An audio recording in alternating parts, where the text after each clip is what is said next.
The other thing I was going to mention was when we were talking about support information and, like you said, you was given loads of, you could have done with all the information at the beginning. I remember being given loads of booklets, pamphlets, leaflets.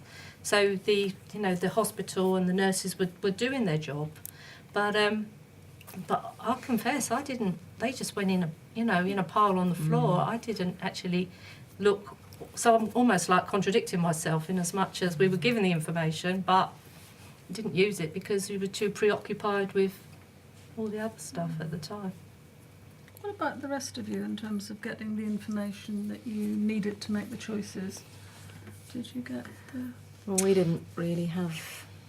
There really wasn't a choice because my husband's cancer was already out of the prostate and in his bones. We would have been completely stupid to have chosen anything other than the orchidectomy because they'd got to get the testosterone under control. Yeah. But even that is no answer because the adrenal glands still produce a small amount of testosterone and the cancer is so devious. Once it's got itself established, it's clever enough to make its own food source. So even with what Bob chose to have done, there was still a very high risk that it wouldn't be sufficient to keep him alive for any length of time.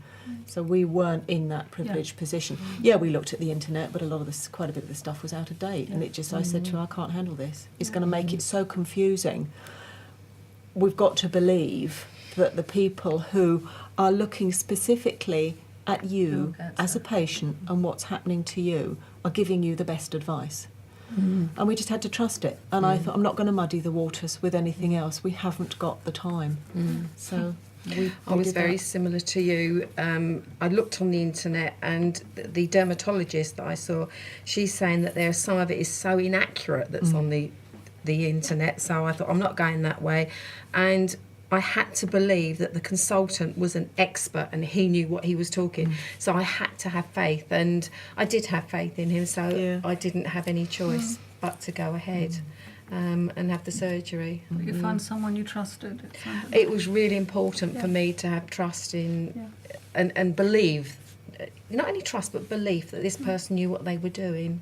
And because he spent so much time at the consultation, that's what I came away with, was that, yep, I can trust this guy, he knows what he's talking about. My doctor was great as well. He asked if we said if I wanted a second opinion.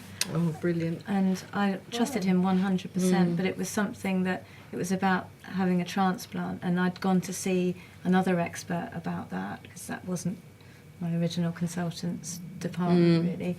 And he said, if you want a second opinion, you can get as many opinions as you want. And I found that really valuable, because I think that's the very basic thing that people should request, really, more than one opinion. But to have him say that was fine made it a lot easier. It really did. And he put me in contact with other consultants that I could go and see, and I found that really quite... So it sounds a theme of helping you to stay a bit in control. Yeah. You said that. Make your own supporting decisions. you to find your way to things that are kind of particular for you. Because I suppose being in control, it's a positive thing, and you have to remain positive, and they know that. So I think this speaks volumes for self-help groups, because when you are first diagnosed, it would have helped me greatly to be able to sit down and talk to other people. At the beginning, rather than at the beginning, people who are perhaps a little bit further along the journey than I was then, because of all the uncertainties. But I don't think the doctors, we've now got a self-help group for this cancer in the south of England. And we're just hoping that we've got through to enough doctors to promote our services, because even today it's been wonderful, me sitting here and listening to other people and thinking about all your thoughts, and because they're so similar, and that helps you and gives you strength. And if doctors and NHS staff were to be able to get people together more, maybe with women's different cancers, or maybe the same cancer, it doesn't matter really, because they're people that can help you and give you strength and say, look, this is not a big mist, a big fog you're walking into. There are lines to walk along, and this is how we walked along it, and I can't help thinking it will give people strength. That is such a spot-on comment, because I went to a conference, Macmillan Voices conference, a couple of weeks ago, and it was a weekend thing. It was brilliantly laid on. You know, the facilities, the hospitality, everything was just excellent about it. And there were workshops during the course of the weekend, and the people that facilitated those workshops and the subjects that they spoke about were just excellent.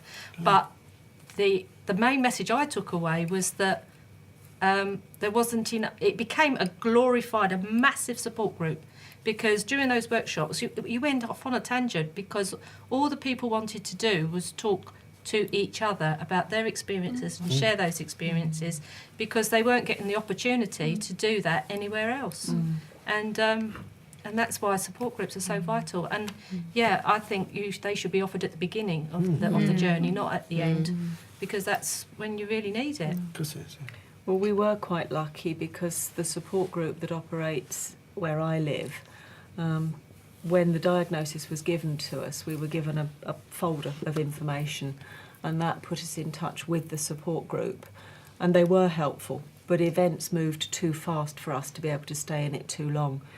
It was quite hard initially for me to find out about the counselling service that was available in the hospital. Unfortunately, there was just a little bit of a lack of awareness that it actually existed. Right. And I did find that quite hard to start with, because it was my mum who had suggested that maybe I should speak to a counsellor. And we kept asking if there was a counsellor in the hospital, and no one seemed to know that there was. And unfortunately, we were told no at one point. There wasn't anyone that I could see, and it was only through persistence again that we kept asking, surely there must be someone. And it was actually another patient who said, oh yes, I've seen this wonderful lady. And that was when I knew that there was something available, and we kept asking, and eventually someone found out that there was this service, which, you know, was my lifeline. So, Right. But it took a few weeks, so I think if there'd been a bit more awareness about it, would have been better, because I could have seen someone earlier, I think. I'm so fortunate when I hear people's stories, because my consultant told me before I went in for surgery that there is a counsellor on site at the hospital. I don't think anyone knew Yeah. about the counsellor. But this was a consultant that knew. And I just think I was so lucky he's come into it again. Fortunate, lucky. Yeah. That I he think knew one what of, was one going of the on. big problems is when you can only afford to be with the sort of private healthcare, you drop out of the loop of the NHS completely. They think, oh, well, okay, this guy's had an operation, and you don't appear anymore. And I've been sort of trying to come back to see my Macmillan nurse about getting into anything else that is available, because you just drop out of it altogether. And there is nothing on that side. You know, there are helps with erectile dysfunction and the opportunities there, the different treatments. There are those, but there is nothing else. So you have to try and balance your balls over here and keep going on the NHS Wonderful side. expression. But, yes, sorry about that. And balance it, yeah. It was an accident, believe me. It No, I wasn't think planned. it's perfectly It wasn't timed. planned. But anyway, so you have to try and keep the NHS aware of the fact that you are still needing any other help that they have got. Yes. Sounds also like I'm very struck by how resilient you almost have to be in terms of your. You do. It is a battle. It is a battle all the time. Of finding Really. your way to the right kind of information. the You right- shouldn't be frightened to ask. I think you should always, if you've got questions, just ask. You shouldn't be scared to ask, scared to look stupid. Keep asking. Keep asking, yeah.